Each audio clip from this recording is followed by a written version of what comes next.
guys! Donc, bienvenue à cette édition spéciale de Cuisine en folie. Aujourd'hui, on est à Charlevoix avec la gang de la Pogotière. N'est-ce pas, les gars, Rodrigue?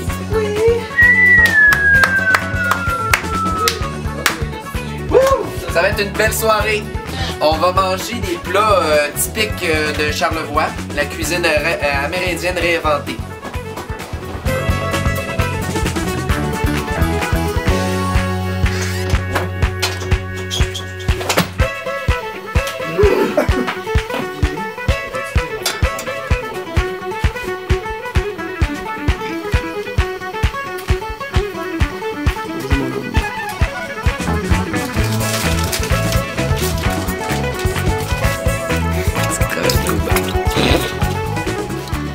Notre génération, nous autres, là, ce qui nous définit, je pense que dans les chips, il n'y a plus de limite. C'est rendu une explosion, ça va. Il y en a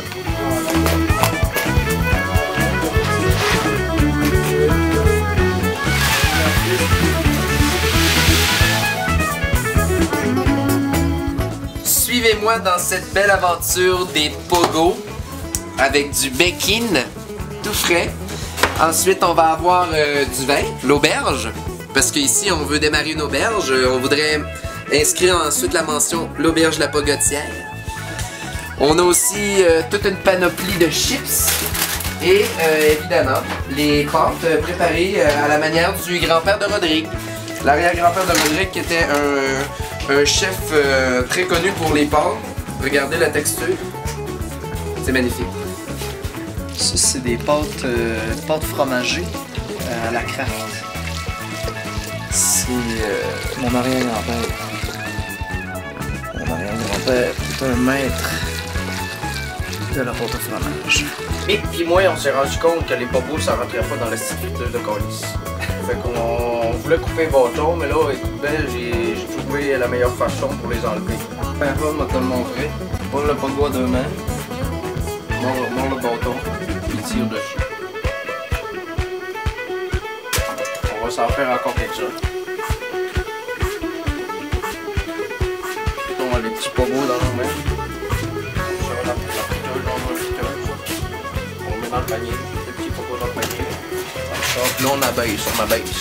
On regarde bien ça, on va t'abaisser ça. Oh tabarnak de cri, c'est parti mon homme. C'est parti, là, on reste plus un quart d'heure. Notre chef Rodrigue a étudié longuement la présentation de nos mets. Il est allé rechercher le style esthétique de notre nourriture dans les plus grandes écoles de France.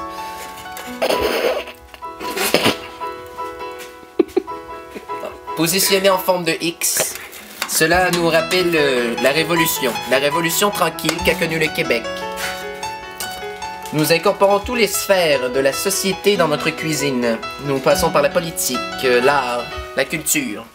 N'est-ce pas, Mickaël? Ou Rodrigue, plutôt. Bon, tu m'as montré le bacon, je veux les prêts. Donc, ici, vous assistez à une partie très importante de la préparation, le retournement du bacon. Le bacon est une viande typiquement amérindienne que nous avons réutilisée ici. Nous avons complètement réinventé la cuisine amérindienne pour la prêter à cette magnifique région de Charlevoix. Nous croyons que le potentiel touristique de la région nous apportera à avoir beaucoup de personnes qui vont s'intéresser à ce type de cuisine ghetto que nous sommes en train de développer.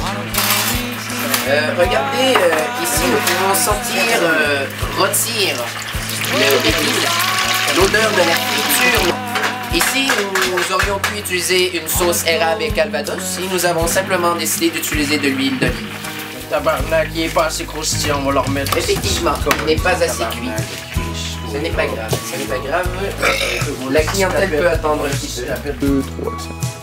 Mais qu'est-ce que c'est que ce truc? La présentation est différente. Oh, merde. Capote, c'est ma capote. Félicitations pour la sauce, les mecs. Tu vas te débarrasser de ça tout de suite, il faudrait pas que personne voit ça. Je l'ai utilisé hier soir avec mon copain. D'accord, je te débarrasse de ça. Je pense qu'on va couper ça au montage. Mais pourquoi? C'est tout à fait légal. Les cuisines, Parce au milieu de la restauration, servent toujours à baiser. Non?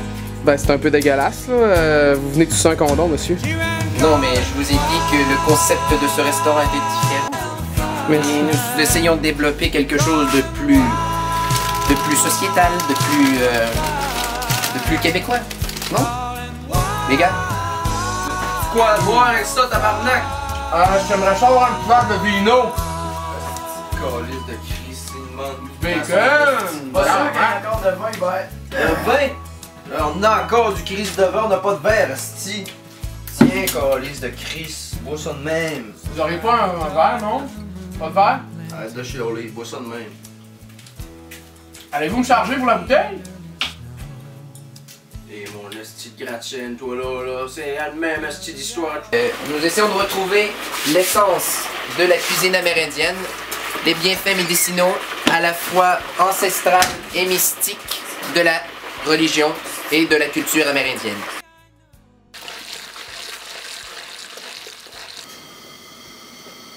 un grand cuisinier canadien.